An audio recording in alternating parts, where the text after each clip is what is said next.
Hello বন্ধুরা, চলে এলাম আরেকটা নতুন ভিডিও নিয়ে। প্রথমে জানাই শিল্পা মুদিমনি ব্লকে সবাইকে স্বাগতম।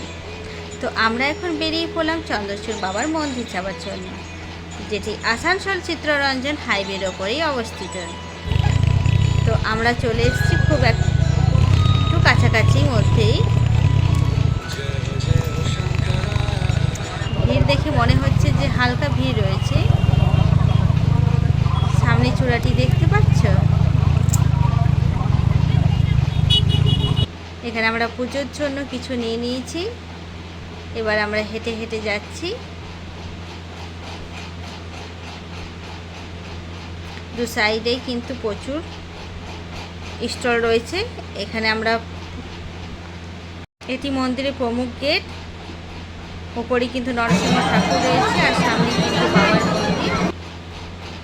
ভিড় দেখতে পাচ্ছ, প্রচুর পরিমাণের ভিড়। সব বাবার ভক্তরা এখানে দূর দূরান্ত থেকে এসেছে।